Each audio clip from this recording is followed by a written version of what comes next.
చెప్పండి. అందరూ బాగున్నారు కదా?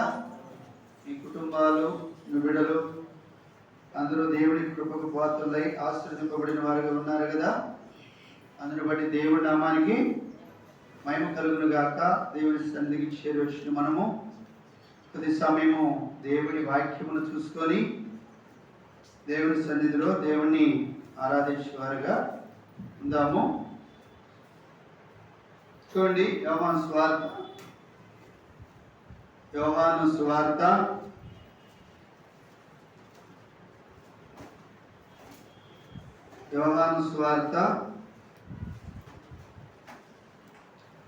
4వ అధ్యాయము. యోహాను సువార్త 4వ అధ్యాయము.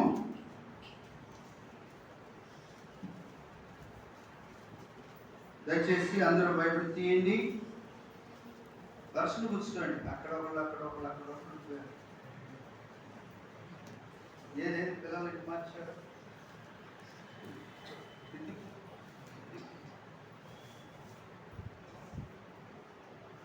4వ అధ్యాయము 23, 24 వచనాలు అందరూ మీకు కలిపి చదువుకుందాం. అయితే యథార్థముగా ఆరాధించువారు ఆత్మతోనూ సత్యముతోనూ తండ్రిని ఆరాధించు కాలం వస్తున్నది, అది ఇప్పుడు వచ్చే ఉన్నది. తను ఆరాధించువారు అట్టి వారికి కావాలని తండ్రి కోరుచున్నాడు. దేవుడు ఆత్మ కనుక ఆయనను ఆరాధించువారు ఆత్మతోనూ సత్యముతోనూ ఆరాధింపవలెననెను.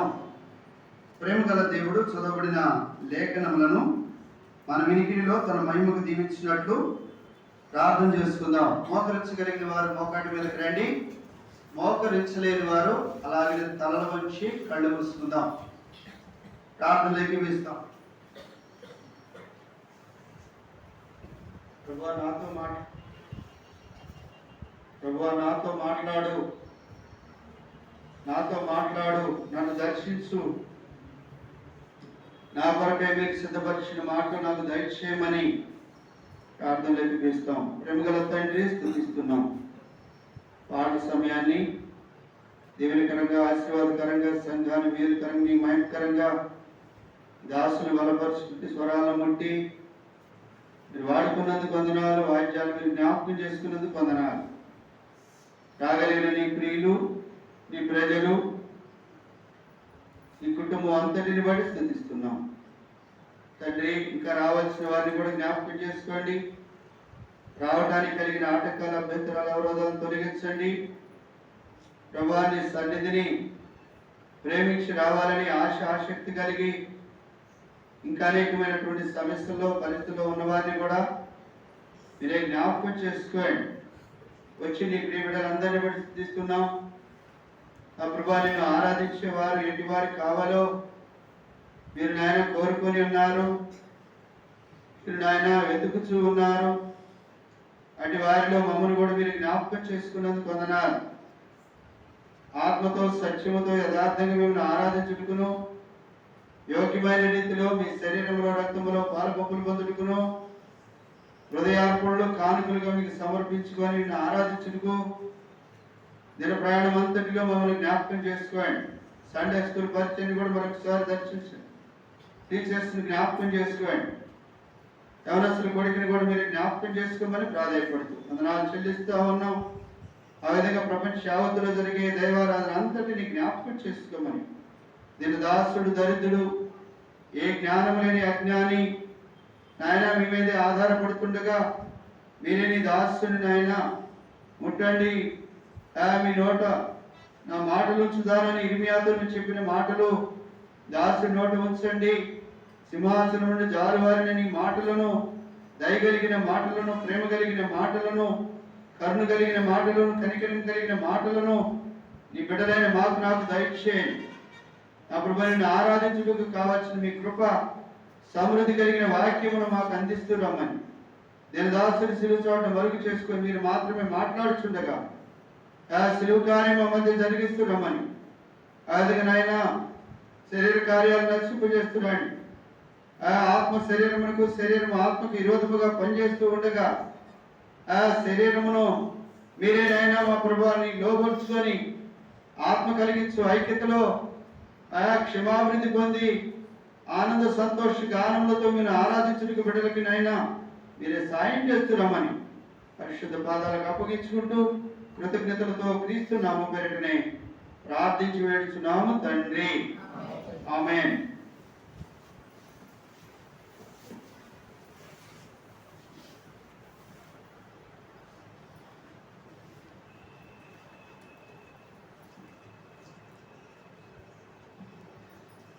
దేవుడు ఆత్మ కనుక ఆయన ఆరాధించేవారు కూడా ఆత్మతో సత్యముతో ఆరాధింపాలని దేవుడు కోరుకుంటా వచ్చాడు. ఆ కోరుకున్న రీతిని ఆరాధించినప్పుడు దేవుడు సంతృప్తి చెందుతూ ఉంటాడు.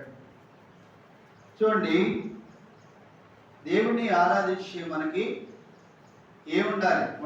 ఉండాల్సిన మొదటి లక్షణం.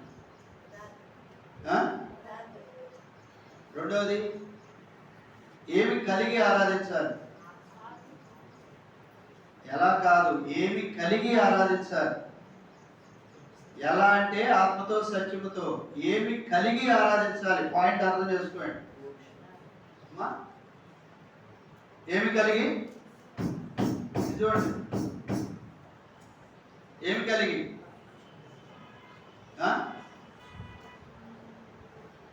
చెప్పండి, ఏమి కలిగి ఆరాధించాలి? చెప్పాక యథార్థం మొదటి పాయింట్. రెండు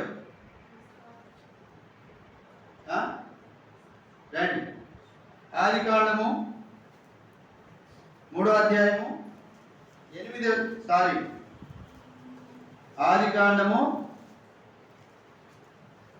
అధ్యాయము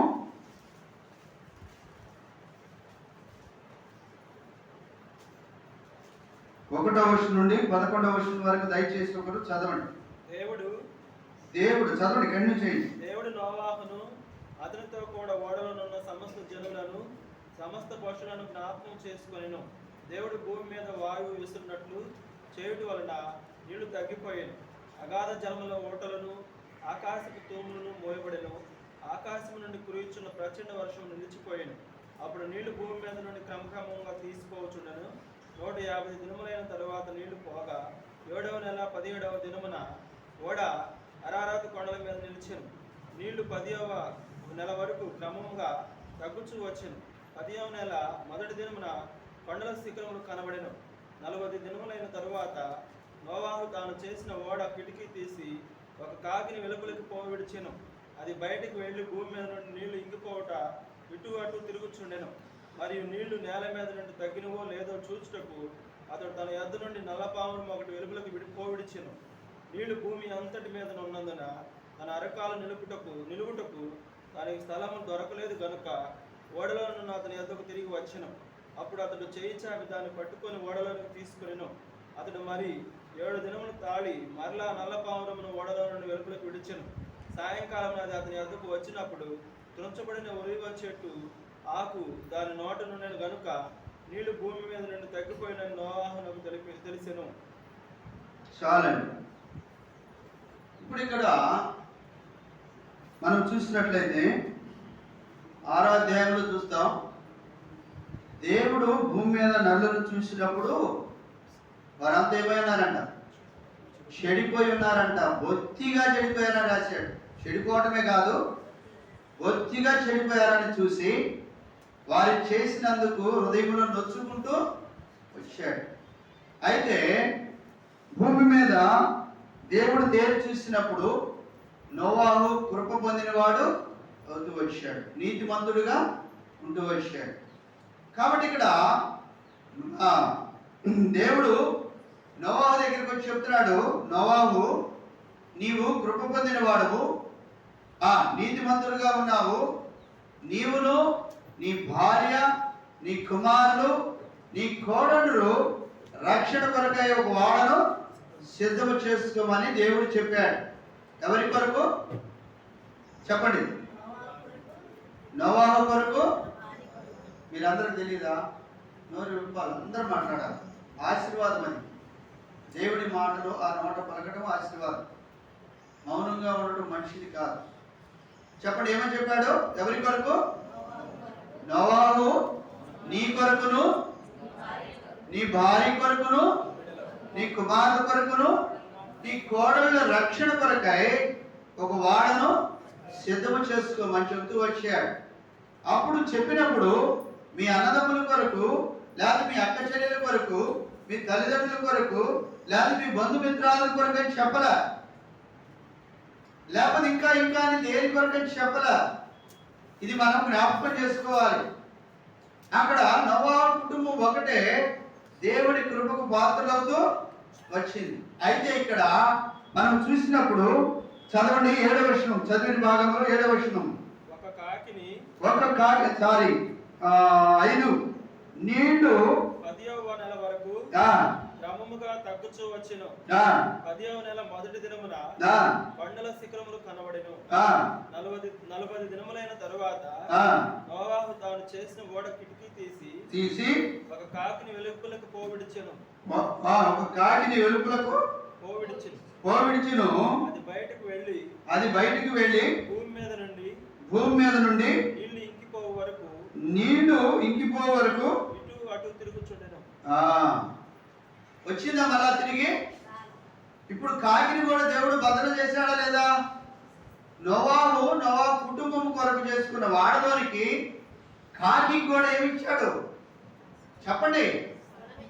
అవకాశము ఇచ్చాడు. నోవాహు ఈ కాకిని కూడా తీసుకొని నీ ఓడలో ఉంచు, ఈ కాకి కూడా రక్షణ పొందాలి, ఇది కూడా కృతజ్ఞత కలిగి ఉండాలి అని దేవుడు ఏం చేశాడంటే ఆ వాడలో దేనికి ఇచ్చాడంట?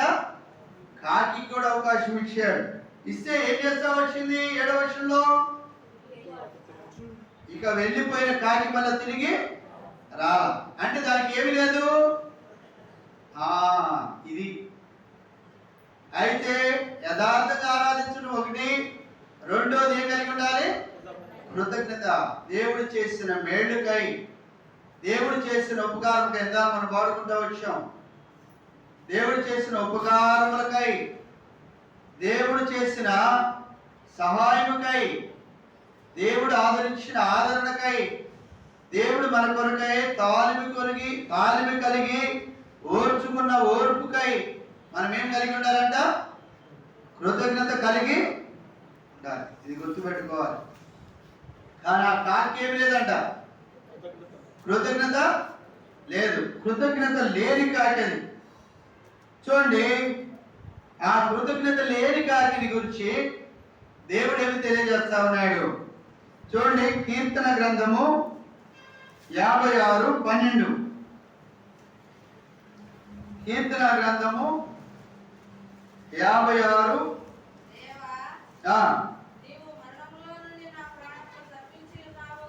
నీవు మరణంలో నుండి నా ప్రాణమును. ఇప్పుడు చెప్పండి, ఇప్పుడు దానికి ఏముండాలి? ఏం చేశాడు దేవుడు దానికి? కాకి మరణములో నుండి, లేకపోతే లోకమంతటిలో ఉన్న మానవుల కంటే కాకి గొప్పదా? కాకపోయినప్పటికీ మరణంలో నుండి దేవుడు ఏం చేశాడు? మళ్ళీ చెప్తారు పూర్తిగా చదవండి. దేవా మరణములో నుండి నా ప్రాణమును తప్పించి ఉన్నావు. జీవపు వెలుగులో దేవుని సన్నిధిని సంచరించున్నట్టు జారి పడకుండా. ఎక్కడ నుంచి తప్పించాయంట? ఎక్కడ జారి పడకుండా? వాక్యం చదవండి అమ్మా, వాక్యం మీద ధ్యాస పెట్టండి. నేను జీవపు వెలుగులో దేవుని సన్నిధిని సంచరించినట్లు జారి పడకుండా. సంచరించినట్లు, సంచరించాలి అంటే ఆ జారి పడే అవకాశము ఉంది కనుక అక్కడ అంటాడు జారి పడకుండాన్నట్లు నీవు నా పాదమును. ఇప్పుడు తన పాదాలు కాపాడా లేదా? ప్రాణాన్ని కాపాడా లేదా? దానికి ఏం చెల్లించాలి? కాకి కృతజ్ఞతలు అది చెల్లించిందా? చెల్లించిందా? చూడండి 116వ కీర్తన 116వ కీర్తన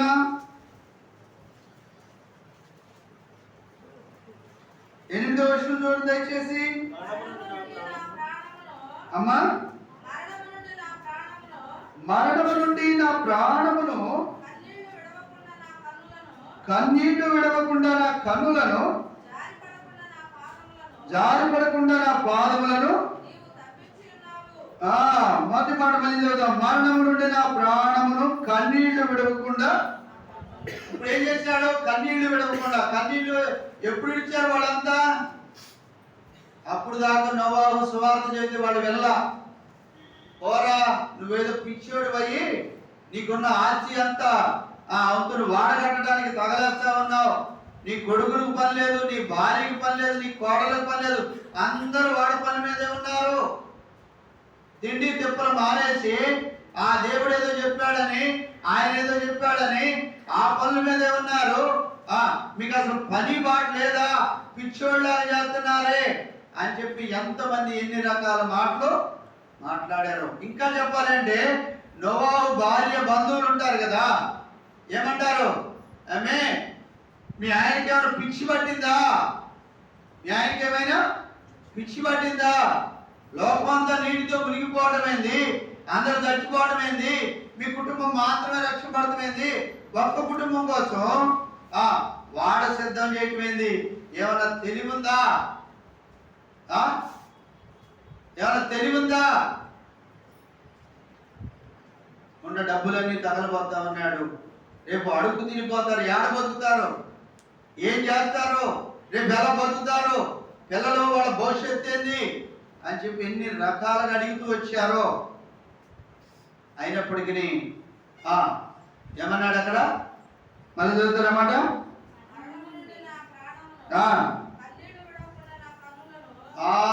చాలండి.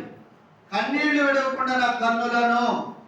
ఇక్కడ మనం ఈ మాటను ఎందుకు జ్ఞాపకం చేసుకొని తిరిగి నోవాహును జ్ఞాపకం చేసుకున్నామంటే, నోవాహు దేవుని యందు విశ్వాసం ఉంచి దేవుడు చెప్పిన యావత్తు నోవాహు చేస్తా వచ్చాడు. కానీ ఆ దూషించిన బంధువులు, తోలనాటి వారు, ఇంకా పట్టణస్తులు, ఇంకా ఎవరెవరైతే ఉన్నారో వారంతా ఏమిడుతున్నారంట?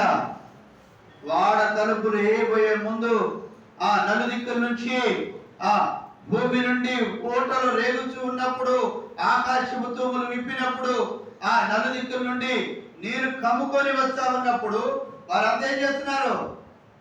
ఏం చేస్తా ఉంటారు? వినపడలేదు, అర్థం కాలేదా? కన్నీళ్ళు విడిచి రొమ్ము కొట్టుకుంటా ఉండి ఉంటారు. రొమ్ము కొట్టుకొని ఉంటారు. వాళ్ళంతా దూరంగా ఉండి రొమ్ము కొట్టుకుంటా ఉండి ఉంటారు, కన్నీళ్లు కాలుస్తూ ఉంటారు. అదే ఇక్కడ అంటున్నాడు, కన్నీళ్లు విడవకుండా నా కన్నులను తప్పించావయ్యా. నువ్వు వాడలోనికి తీసుకురాకపోతే నేను బయట ఉండాల్సింది. మొదలైంది. ఏం మొదలైంది? ఆమెలో కాకిలు ఏం మొదలైంది? కాకిలు ఏం మొదలైంది? మారు మనసు మొదలవుతా ఉంది. సత్యాన్ని తెలుసుకోవడం మొదలు పెడతా ఉంది. లోకంలో తిరుగుతా ఉంది. లోకంలోకి వెళ్ళిన కాకి నోవాహు దగ్గరికి మళ్ళీ తిరిగి రాలేదు. సచ్చిని చవాలను పీక్కు తింటా ఉంది. సచిన శవాల్ని, మురిగిపోయిన శవాల్ని, ఇంకా ఆడ ఉన్నటువంటి పశువు శవాల్ని పీక్కు తింటా ఉందేమో. అక్కడే ఉండిపోతా ఉంది. కాకి ఏది ఇష్టం చెప్పండి? కాకి బాగా ఇష్టమైంది ఏంది? మనకి ఇష్టమైంది ఏంది? మనకు బాగా ఇష్టమైంది కాకి సంగతిలే. మన సంగతి కూడా తెలుసుకుంటే ఎప్పుడైనా బాగుండదంటే నేను అడిగాను. కాకి బాగా మాంసం ఇష్టం. 1 కాదు, 2 కాదు, 1 కేజీ కాదు, 2 కేజీ కాదు, భూమి మీద ఉన్న సమస్త జీవులు చనిపోయినాయి. అన్నీ చనిపోయినాయి. ఆ వాడలో ఉన్నవి మాత్రమే బతికున్నాయి. ఆ చనిపోయిన వాటికి కుళ్ళిపోయిన కలేబారంలో తిన్నుచు అక్కడే కాలం గడిపేస్తాము. ఆ వాసన, పరిస్థితులు జ్ఞాపకానికి వచ్చినాయేమో. అప్పుడు అంటుంది, ఏమంటుంది? కన్నీరు విడవకుండా అందులను నువ్వు తప్పించావయ్యా. ఏమన్నాడు? మొదలైంది పశ్చాత్తాపం. అలా పలకాల్సిన కాకి ఏబు గ్రంథము 1:7. ఏబు గ్రంథము 1:7 చదవండి. ఇటు అటు తిరుగుతా ఉందంటే తనలో ఏముందో, యెహోవా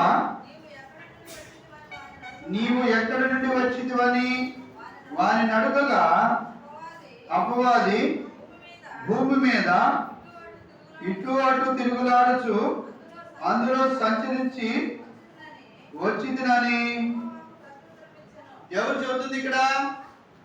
అపవాది. ఇప్పుడు కాకి కూడా ఏం చేస్తున్నాడు భూమి మీద? ఇప్పుడు ఎవరు పోలి తిరుగుతా ఉంది? అపవాదిని పోలి తిరుగుతా ఉంది. కృతజ్ఞత లేని కాకి, మరణం నుండి తప్పింపబడిన గుర్తెరగని కాకి, కన్నీళ్లు విడవలసినటువంటి సమయమున కన్నీళ్లు విడకుండా కాపాడినప్పటికీ కృతజ్ఞత లేని కాకి. మరొకసారి ఆదికాండము 1:28 చూడండి. ఆదికాండము 1:28. దేవుడు వారిని ఆశీర్వదించును ఎట్టనగా మీరు ఫలించి అభివృద్ధి పొంది విస్తరించి భూమిని నిండించి దానిని లోపరుచుకొనుడి. సముద్రపు చేపలను ఆకాశ పక్షులను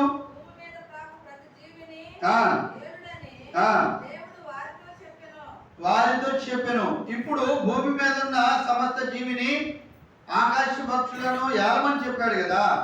ఇప్పుడు కాకి కాపాడబడినందుకు ఆదాము యొక్క ఏలుబడిలోకి వచ్చి ఆదాము చెప్పినట్టు నువ్వు పోయి చూసి రమ్మన్నప్పుడు రావాలా లేదా? అధికారమును ధిక్కరించిన కాకి. కృతజ్ఞత లేని కాకే కాదు, అధికారమును ధిక్కరించిన కాకి. మరో మాట చూడండి. ఎఫెసీ రాసిన పత్రిక మొదటి రాజుల గ్రంథము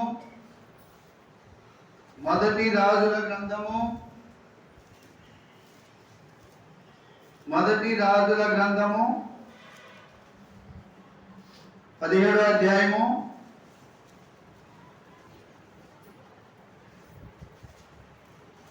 4 నుండి 6 వరకు చదవండి దయచేసి ఒకరు. ఆ వాగు నీరు నీవు త్రాగుదువు. అచ్చటికి నీకు ఆహారం తెచ్చినట్లు నేను కాకోలములకు ఆజ్ఞాపించునని అతనికి తెలియచేయగా అతడు పోయి యెహోవా సెలవు చొప్పున యోర్దానునకు ఎదురుగా ఉన్న కెరీతు వాగు దగ్గర నివాసం చేసెను. అక్కడ కాకోలములు ఉదయమందు రెడ్డును మాంసమును అస్తమయమందు రొట్టెను మాంసమును అతని యొద్దకు తీసుకుని వచ్చుచుండెను. చాలండి. కాకోలమా? ఇప్పుడు నోవా ఇచ్చింది కాకినా కాకోలమునా? కాకోలం అంటే చాలా, కాకి అంటే ఒక్క కాకిని విడిచిపెట్టాడు. ఆ కాకి మొదట ఏమి లేకుండా ఉంది? కృతజ్ఞత లేనిదిగా ఉంది. కృతజ్ఞత లేనిదిగా లోకంలోకి వెళ్ళిపోయి కుళ్ళిపోయిన అన్ని తింది. ఆ దుర్వాసన కొట్టే అన్ని తింది. నోవాహుతో సవాసం అంటే దేవుడితో సవాసం లేదు. దేవుడి ప్రజలతో అనగా కుటుంబంతో సవాసము లేదు. ఆ సంఘముతో లేదా రాజ్యముతో దేవుడి ఇంటితో సవాసాన్ని లేదు. లోకంలో తిరిగి ఏం చేస్తా వచ్చింది? దేవునికి పశ్చాత్తాపడతా వచ్చింది. పైన 2 వచనాలు చదివాం కదా. 56వ అధ్యాయం 12వ వచనం చదువుతూ వచ్చాం. అక్కడేముంది? ఏముంది?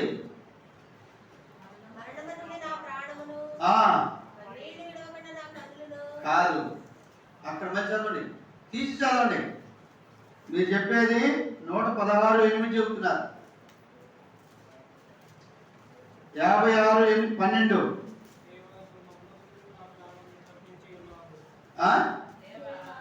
దేవా అది జరిగింది. లోకంలో దేవుడు చేసిన పని, అన్నిటిని విడిచి అన్నిటితో పాటు నశించిపోవలసిన దాన్ని, ఏ కుళ్ళిపోయిన శరీరం ఏంటో అలా కుళ్ళిపోవలసిన దాన్ని, ఎలా నశించిపోయిన వాటిని చూస్తా ఉందో, గమనిస్తా ఉందో, అలా నశించిపోవలసిన వాటిని చూసినప్పుడు దానికి ఏం కలిగిందంట? పశ్చాత్తాపం. మరణము నుండి నా ప్రాణమును తప్పించావయ్యా, మరణం నుండి నా ప్రాణాన్ని తప్పించావు. కృతజ్ఞత లేని దాన్ని అయ్యా, కృతజ్ఞత లేని దాన్ని నన్ను క్షమించవా? నీ శిలువ రక్తములో నన్ను కడిగి మళ్ళా శుద్ధి చేయవా? నీకు దూరస్తురాలుగా అయిపోయిన నన్ను, నీకు దూరం అయిపోయిన నన్ను, నిన్ను ఎడబాసిన నన్ను, దుర్గంధముతో నిండిన నన్ను, దుష్టత్వములోనికి వెళ్ళిపోయిన నన్ను, దుష్ట సాంగత్యములోనికి వెళ్ళిపోయిన నన్ను, దుష్ట సవాసములోనికి వెళ్ళిపోయిన నన్ను, అపవాది యొక్క క్రియలను ప్రత్యక్షంగా చేయించున్న నన్ను జ్ఞాపకము చేసుకోవా. నా ప్రాణాన్ని కాపాడేవయ్యా, అంతేకాదు అక్కడ కింద మాట ఏమని ఉంది? నేను జీవపు వెలుగులో దేవుని సన్నిధిని సంచరించున్నట్లు జారిపడకుండా నీవు నా పాదములను తప్పించి ఉన్నావు. దేవుని సన్నిధిలో సంచరించినట్టు దేవుడు పాదములు తప్పించినప్పుడు అదేమవుతూ వచ్చింది? లోకంలోనికి పోయింది. లోకంలో పోయినప్పుడు ఏముంది? లోకమంతా ఏంటంట? లోకమంతా ఎవరు స్వాధీనంలో ఉంది? చూద్దారండి. కొరింథీయులకు రాసిన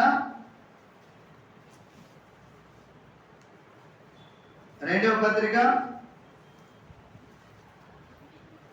కొరింథీయులకు రాసిన 2వ పత్రిక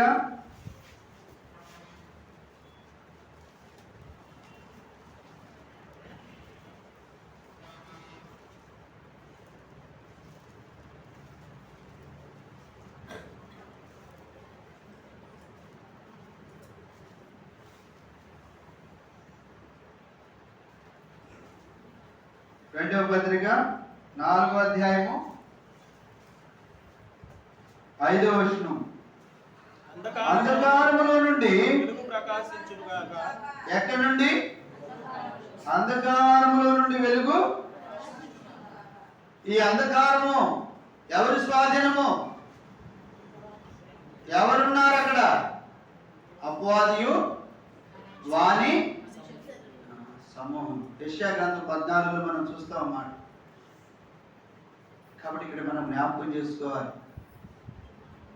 ఇక్కడ నీ సన్నిధి వెలుగులో సంచరించే భాగ్యము, నీ సన్నిధి వెలుగులో నిలిచి ఉండే భాగ్యము, నీ సన్నిధి వెలుగులో నేను ఆరాధించే భాగ్యము, నీ సన్నిధి వెలుగులో నేను మళ్ళా తిరిగి ఆ ప్రత్యక్షతలోనికి వచ్చే భాగ్యమును నీవు నాకు దయచేసావయ్యా. అందుని బట్టి నేను స్తుతించి ఆరాధిస్తున్నానని మొదలుపెట్టింది.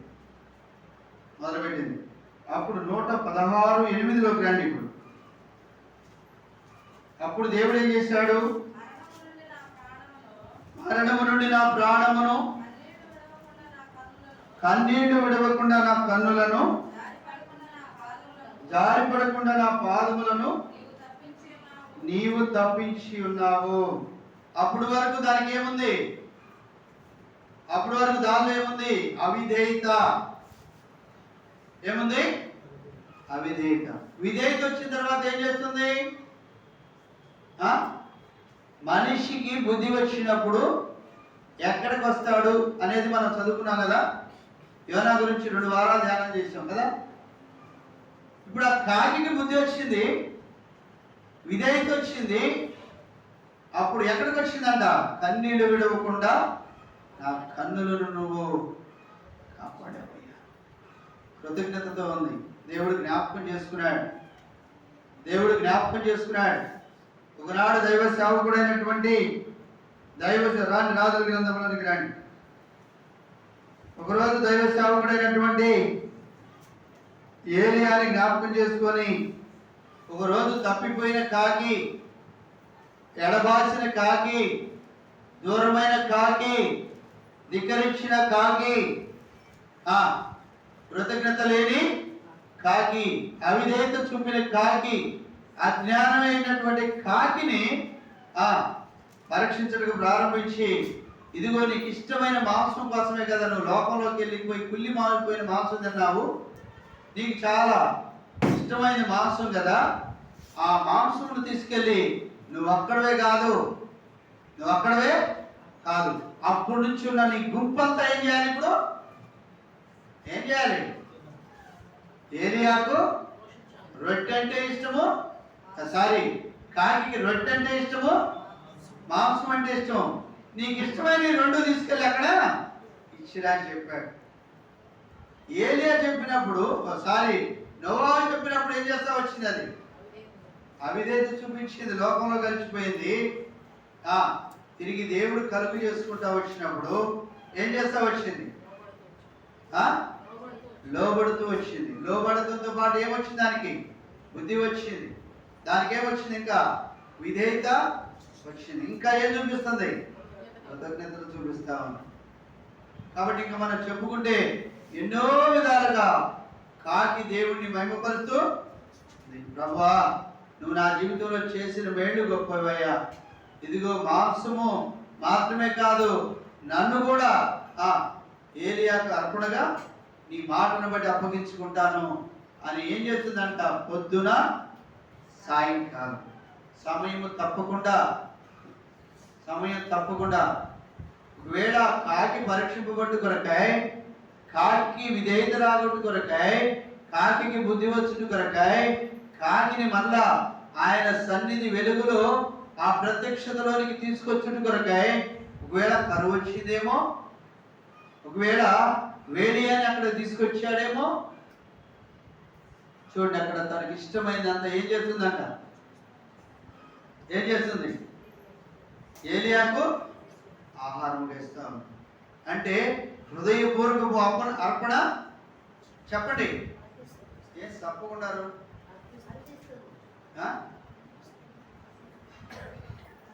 తప్పకుండా ఏది ఇల్లు ఏమైనా గుర్తువుతున్నాయి లేదా? కాకి ఒకప్పుడు కాకి అవి కొన్ని ఉన్నాయి కదా, అలాంటివి ఏమైనా గుర్తువుతున్నాయి? హుషారుగా ఉండండి.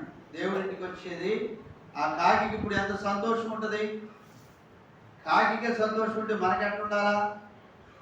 కాబట్టి ఇక్కడ జ్ఞాపకం చేసుకోవాల్సింది ఏంటంటే, ఆ కాకి ఇప్పుడు కృతజ్ఞత కలిగి చేసిన తప్పును దిద్దుకొని యేసుక్రీస్తు రక్తములో ప్రతి పాపమును అవిధేయతను కడుక్కొని దేవుడు మాట వింటాము. ఇప్పుడు అది ఎక్కడికి వచ్చింది? మళ్ళీ ఇప్పుడు ఎక్కడికి వచ్చింది? చూడండి, యోహాను సువార్త మామూలుగా కాకి మళ్ళా మరణానికి పోవాలి. యోహాను సువార్త 5వ అధ్యాయము 24వ వచనం, 25, 24 చూడండి. నా మాట విని నన్ను పంపిన వారి యందు శ్వాసముంచువాడు నిత్య జీవము గలవాడు, వాడు తీర్పులోనికి రాక మరణములో నుండి జీవములోనికి దాటి ఉన్నాడని. ఇప్పుడు ఏమవుతుంది? అది మరణంలో నుండి జీవములోనికి దాటిందా లేదా? ఎప్పుడు? మాట విన్నప్పుడు. కాబట్టి చక్కగా మాట వినటం నేర్చుకుంది. ఒకప్పుడు మాట వినటం మర్చిపోయింది. అరే నన్ను నా కోసం కట్టలేదు వాడా, నాకు సంబంధమే లేదు, దాంట్లో నేను ఒక పీసు పుల్ల కూడా తీసుకొచ్చి సహాయపడలేదు, నా వంతులు ఏమి లేకపోయినా నాకు ఉచితంగా ఇచ్చిన రక్షణను నేను నిర్లక్ష్యం చేసినప్పుడు దేవుడు పోనీలే అని విడిచిపెట్టక తిరిగి మళ్ళా నన్ను పురికొలిపాడు, నన్ను మళ్ళా బలపరిచాడు, నన్ను మళ్ళా ప్రేమించాడు, నన్ను మళ్ళా ఆహ్వానించాడు, నన్ను మళ్ళా తిరస్కరించి త్రోసివేయక తన సన్నిధిలో సంతోషించే భాగ్యాన్ని నాకు ఇచ్చాడు. తన పనిలో పాల్పొందే భాగ్యాన్ని తన మాట వినే భాగ్యాన్ని, ఎందుకులే దీంతో నాకని మౌనంగా ఉండక నన్ను మరలా దేవుడు పలకరించి ఆ పని అప్పగించాడు. అందుని బట్టి దేవుడిని స్తుతించి ఆరాధిస్తున్నాను. చూడండి, ఆదికాండం 8:9. ఆదికాండము 8:9 చదవండి. నీళ్లు భూమి అంతటి మీద ఉన్నందున తన అరకాలు నిలువుటకు దానికి స్థలము దొరకలేదు కనుక ఓడలోనున్న అతని యొద్దకు తిరిగి వచ్చెను. ఏంటది? పావురం. ఇప్పుడు కాకిగోడ ఎక్కడికి వచ్చింది? తిరిగింది భూమి మీద అటు ఇటు తిరిగింది. ఏమి లేదంట. ఇప్పుడు ఏం చదివారమ్మా? అరికాలు మోపుటకైనను స్థలము లేనందున అది తిరిగి. ఇప్పుడు కాకి మళ్ళా తిరిగి వచ్చిందా లేదా? ఎందుకు వచ్చింది? భూమి మీద అరికాలు మోపడానికి కూడా దానికి స్థలము లేదు. దేవుడి దగ్గరికి వచ్చింది. అయ్యా, నేనేదో అనుకున్నాను, నేను అనుకున్నదంతా వ్యర్థం. నీ ఆలోచన స్థిరమే. నా పట్ల నీ ఆలోచన గొప్పది, నా పట్ల నీ ప్రణాళిక గొప్పది, నా పట్ల నీ ఉద్దేశం గొప్పది, నా పట్ల నీ సంకల్పము గొప్పది, నా పట్ల నీ రక్షణ కార్యం గొప్పది. ప్రభా, నిన్ను కాదని పోయినందుకు ఎక్కడ నిలబడలేక పోయాను. అటువంటి నన్ను త్రోసివేయక నీవు నన్ను మరలా చేర్చుకున్నందుకు కృతజ్ఞతలు చెల్లిస్తున్నానని కాకి ఏం చేస్తుందంట? బైబిల్ ఉందా? ఏం తయారవుతున్నారు?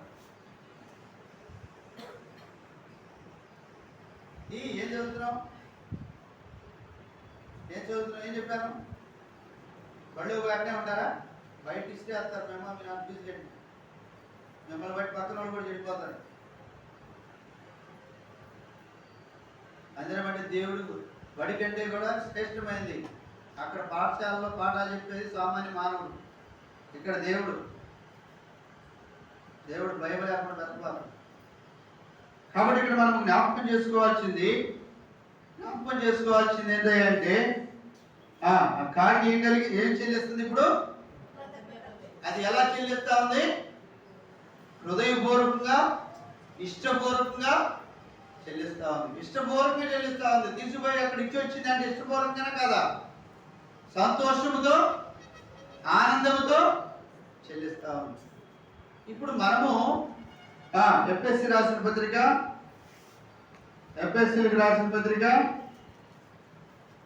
4వ అధ్యాయము 1వ అధ్యాయము 4వ వచనం చదవండి. ఎట్లనగా తన ప్రియుని యందు తాను ఉచితముగా మనకు అనుగ్రహించిన తన కృపా మహిమకు కీర్తి కలుగునట్లు, అది ఉచితముగా మనకు అనుగ్రహించిన తన కృపా మహిమకు కీర్తి కలుగునట్టు తన చిత్త ప్రకారమైన దయా సంకల్పం చొప్పున తన చిత్త ప్రకారం అంటే దేవుడికి ఇష్టమైంది. చిత్త ప్రకారమైన దయా సంకల్పం చొప్పున యేసుక్రీస్తు ద్వారా తన కుమారులుగా స్వీకరించుటకై. మరి చూడండి, మళ్ళా ఏం చేశాడు? దాన్ని స్వీకరించాడు లేదు కాకిని. మనలను కూడా కుమారులుగా స్వీకరించుటకై మనల్ని ముందుగా తన కోసం నిర్ణయించుకొని మనము తన ఎదుట పరిశుద్ధులమును నిర్దోషులమునై ఉండవలెనని జగత్తు పునాది వేయబడక మునుపే ప్రేమ చేత ఆయన క్రీస్తులో మనలను ఏర్పరచుకొనెను. జగత్తు పునాది వేయబడక మునుపే అంటే భూమి అంతా మునిగిపోక మునుపే, నీటి చేత భూమి అంతా నశించిపోక మునుపే కాకి ఏర్పరచుకున్నాడా లేదా? నిన్ను నన్ను కూడా జగత్తు పునాది అంటే ఈ భూమికి పునాది వేయబడక మునిపే క్రీస్తులో మనల్ని ఏర్పరచుకున్నాడు. అయితే నీవు నేను ఏం చేస్తా వచ్చామంట? కయ్యూను వలె దేవునికి అవిధేయత చూపిస్తూ ఏమవుతూ వచ్చామంట? లోకంలో మన ఇష్టానుసారంగా జీవిస్తూ వచ్చాం. అందుకే పాడుకుంటాం కదా, దుర్గంధముతో నిండిన నన్ను దయతో నీవు పిలచితివి, దుర్గంధముతో నిండిన నన్ను దయతో నీవు పిలచితివి,